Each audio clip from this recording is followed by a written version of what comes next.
یہ تمیز اگر ہماری نسلوں میں آ جائے، اگر ہم اس ارادے کو مضبوط کر دیں کہ فرمایا المؤمن کا جبل الراسخ، مومن کی مثال ایک مضبوط پہاڑ کی طرح ہوتی ہے۔ پہاڑ کیوں کہا؟ فرمایا بعض لوگوں کا ایمان کر رعا، مچھر کی طرح ہے، جہاں کی ہوا لگی وہیں پہ چلے جاتے ہیں، لیکن مومن ہر رنگ میں، ہر ہوا میں کبھی اپنے وجود اور ایمان کو خراب نہیں کرتا۔ صلوات پڑھے محمد وآل محمد پر۔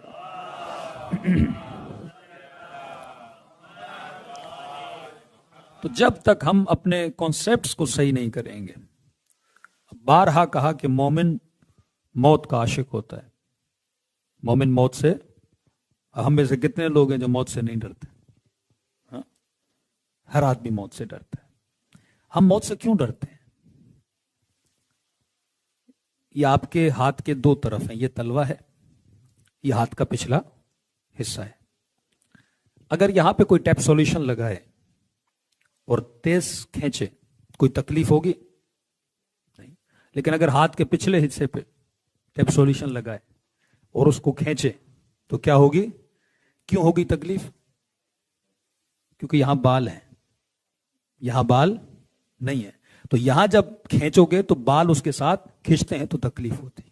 کہتے ہیں جب انسان مرتا ہے، سکرات کا وقت آتا ہے، تو بعض لوگوں کو تکلیف نہیں ہوتی، روح نکلتے وقت بڑے سکون سے۔ فرمایا مومن کے لیے ایسے جیسے گلاب کا پھول اسے سکھایا جائے، روح بدن سے نکل جاتی۔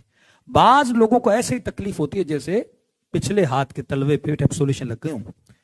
فرمایا اگر اس نے اپنے سارے محبوب دنیا میں بنائے، جب ان محبوبوں سے جدا ہوتا ہے تو اس کے پورے وجود کو کیا ہوتی ہے؟ تکلیف ہوتی ہے۔ پوری محنت کر کے ایک بہت بڑا گھر بنایا، پہلے دن گھر میں انٹر ہوا، اٹیک ہوا، بندہ مر گیا۔ اب جب دنیا سے جاتا ہے تو ساری محنت کیونکہ یہاں کی ہے، جب اس سے جدا ہوتا ہے تو کیا ہوتی ہے؟ اسے تکلیف ہوتی ہے۔ بے تحاشا جب اپنے اطراف میں چیزوں سے محبت کرتا ہے، اب جب ان محبتوں سے جدا ہوتا ہے تو اس انسان کو کیا ہوتی ہے؟ تکلیف ہونے لگتی ہے کہ ایک سیکنڈ میں سب ختم، سب چھوڑ کے جا رہا ہوں، کیا ساتھ لے کر جا رہا ہوں؟ تو انسان تکلیف میں آ جاتا ہے۔ لیکن فرمایا وہ خوشی خوشی جاتا ہے جس نے سارے محبوب یہاں نہیں وہاں بنائے، کہ فرمایا من یمت یرنی، جو بھی دنیا سے جائے گا وہ علی کی زیارت کرے گا۔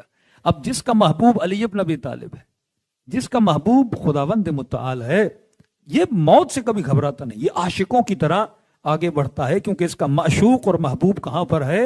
وہاں پر ہے۔ کتنے فضائل امیر المؤمنین کو ملے، حسنین کے بابا بنے، سیدہ سے شادی ہوئی، باب مدینۃ العلم بنے، کبھی علی نے نہیں کہا کہ علی آج کامیاب ہوا۔ لیکن شب 19 جب مولا کے سر پہ ضربت لگی تو فرمایا رب کعبہ کی قسم کہ علی آج کامیاب ہوا۔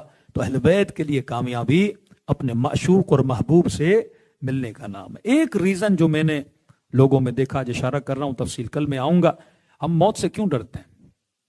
کیونکہ ہمارا پوری 60-70 سال زندگی اس بدن کے ساتھ گزرتی ہے۔ اب یہ کمرہ بہت بڑا ہے، آپ بڑے سکون سے سانس لے رہے ہیں، لیکن کبھی کبھی اگر آپ ایک لفٹ میں سوار ہو، لفٹ بند ہو جائے تو آپ کا سانس گھٹنا شروع ہو جاتا ہے۔ روشنی آپ کو اچھی لگتی ہے، اگر اندھیرا ہو جائے، اندھیرے سے انسان بہت گھبراتا ہے۔ اب انسان جب اپنے مرحومین کو قبر میں اتارتا ہے تو فزیکل کیا دیکھتا ہے؟ کہ ایک بدن ایک چھوٹی سی جگہ میں جا رہا ہے، اندھیرا ہے، وہاں پہ بچھو ہیں، کیڑے ہیں، مکوڑے ہیں، اور پھر اس قبر کو بند کر دیا جاتا ہے۔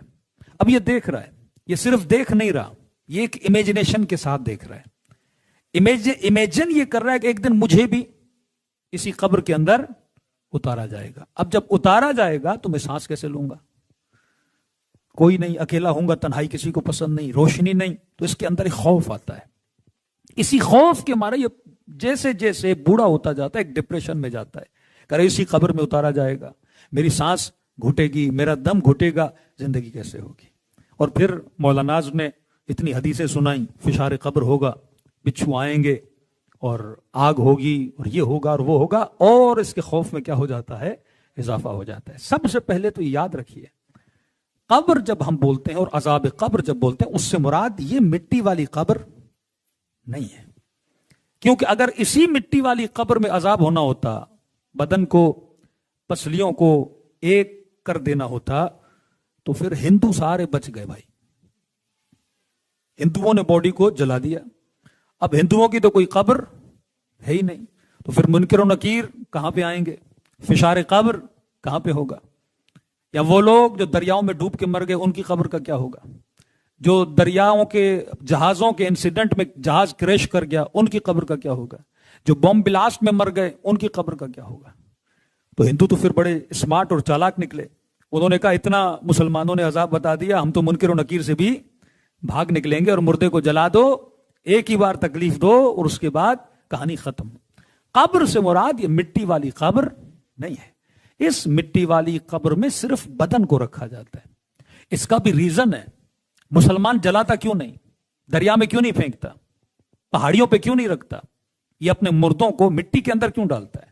کیونکہ یہ اسلام دین لاجک ہے۔ اللہ کہتا ہے امانت جہاں سے لی ہے اس امانت کو وہیں کیا کرو؟ پلٹاؤ۔ باڈی کس چیز سے بنی ہے؟ مٹی سے بنی ہے۔ نطفے سے مضغہ بنا، علقہ بنا، چھوٹا سا بدن بنا، پھر آپ نے پوری زندگی گرو کیا، کبھی گوشت کھایا، کبھی سبزی کھائی، کبھی پانی پیا۔ یہ جو سبزی کھا رہے ہو کہاں سے نکلی؟ زمین سے نکلی۔ یہ جو بکری وکری کھا رہے ہو اس نے کیا کھایا تھا؟ گھاس کھائی تھی۔ جو پروسیجر دیکھو گے تو انسان کس چیز سے بنا ہے؟ مٹی سے بنا ہے۔ تو اللہ کہتے ہیں جو چیز جہاں بنی ہے اسے وہاں واپس کر دو، اسے دفنا دو، کیونکہ ہم آگ سے نہیں بنے۔ اگر آگ سے بنے ہوتے تو شاید خدا کہتا ہے اس بدن کو آگ کے حوالے کرو، کیونکہ ہم مٹی سے بنے ہیں، مٹی میں دفنایا جاتا ہے۔ دوسرا ریزن دفنانے کا یہ ہے، اور جلدی دفنانے کا، کیونکہ بیٹا ماں سے محبت کرتا ہے، بیٹا باپ سے محبت کرتا ہے، بھائی بھائی سے محبت کرتا ہے، مومن مومن سے محبت کرتا ہے۔ کہا جلدی دفناؤ تاکہ یہ محبت کراہت میں نہ بدل جائے۔ جنازہ 3 دن اگر گھر میں رہے گا ایسی بدبو ہو جائے گی کہ اس سگے رشتے سے انسان کو کیا ہونے لگے گی؟ کراہت ہونے لگے گی۔